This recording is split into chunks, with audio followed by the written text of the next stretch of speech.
Hello check hello लय झाले. Hello hello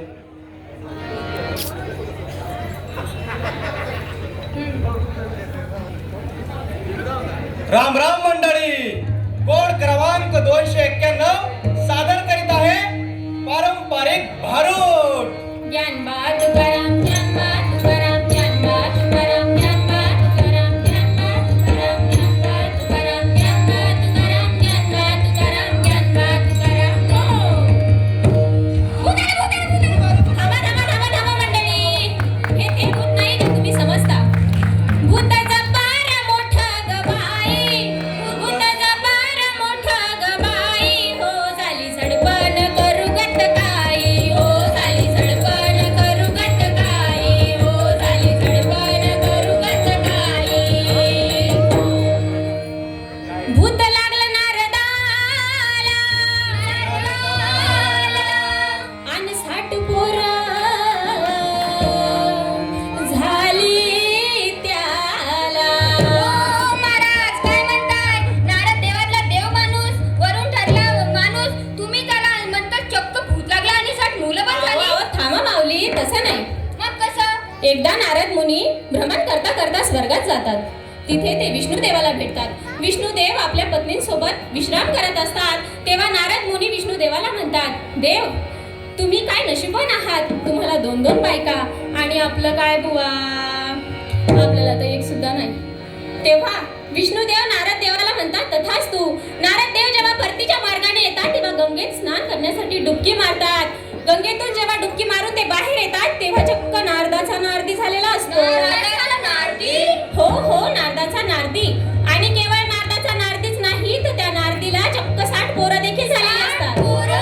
हो, कारण नारदाला जे भूत लागलं होतं ते भूत होतं कुबुद्धीचं भूत. म्हणून म्हणते, भूताचा पारा मोठा ग बाई, भूताचा पारा मोठा ग बाई. हो झाली झडपण करू गट काही, हो झाली झडपण करू गट काही, हो झाली झडपण करू गट काही. हो.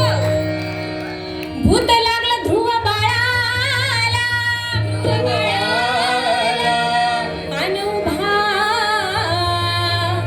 अरण्यात ठेला. महाराज काही बोलायला लागलं बाबा. नारदापर्यंत ठीक होतं, आता ध्रुव बाळ एवढं लहान आणि त्याच्या मागं कसं काय भूत लागलं? अहो माऊली, नारदाला जे भूत लागलं ते होतं कुबुद्धीचं भूत, पण ध्रुव बाळाला जे भूत लागलं ते होतं सुबुद्धीचं भूत. ते कसं काय बरं? एक उत्तानपाद नावाचा राजा होता. अरे वा काय उताना पान. अहो महाराज काय बोलून राहिले तुम्ही? इथं भारूड चालू आहे, पब्लिक बसले आणि तुम्ही पाच काय म्हणाले राव? अहो थांबा माऊली, थांबा थोडं. उत्तानपाद हे एका राजाचं नाव. हो, हे एका राजाचं नाव. या राजाला 2 बायका, एक आवडती आणि दुसरी नावडती. त्यापैकी ध्रुवबाळ हा नावडतीचा मुलगा. एकदा राजा सभेत बसलेला असता. ध्रुवबाळ लाड आपल्या पित्याच्या मांडीवर जाऊन बसतो. तेव्हा तिथे त्याची सावत्र आई येते आणि ध्रुव बाळाला हाताला धरून भर सभेतून हकलावून लावते. आणि बाळ ध्रुव रडत रडत आपल्या आईकडे जाते आणि आईला म्हणते, आई मला माझ्या सावत्र आईने भर सभेतून हकलावून लावले. तेव्हा ध्रुव बाळाची आई म्हणते, ध्रुव बाळा तू तुझी अशी जागा निर्माण कर का जिथून तुला कुणीच हकलावून लावू शकणार नाही.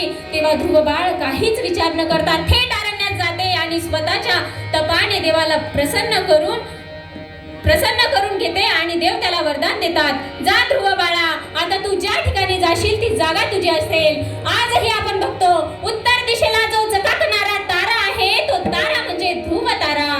आणि तो ध्रुव तारा म्हणजेच दुसरं तिसरं काही नसून ते आहे आपलं ध्रुव बाळ. म्हणून म्हणते, भूताचा पारा मोठा ग बाई, भूताचा पारा मोठा ग बाई. हो झाली झडपण करू गट काही, हो झाली झडपण करू गट काही, हो झाली झडपण करू गट काही. हो. अहो महाराज, काही म्हणता तुम्ही? ध्रुव बाळ एवढं लहान आणि त्याला कसं काय देऊ पावलं बरं? अहो आजकालच्या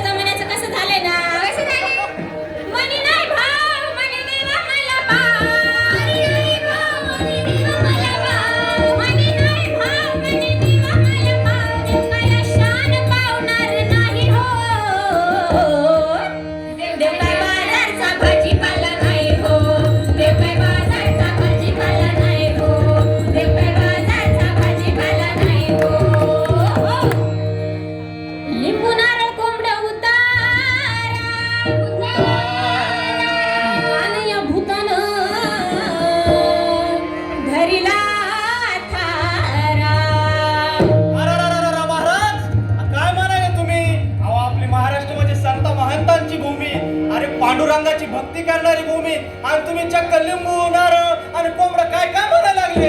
अहो थांबा माऊली, तुम्हाला मी अगोदर सांगितलं भूत ही दोन प्रकारची, त्यापैकी सुबुद्धीच्या भूताला जशी ज्ञानाची सुसंगतीची आणि अध्यात्माची जोड असते, त्याप्रमाणे जर कुबुद्धीचं भूत लागलं तर त्याला उतरवण्यासाठी लिंबू नारळ कोंबडं याच्याशिवाय पर्याय नाही.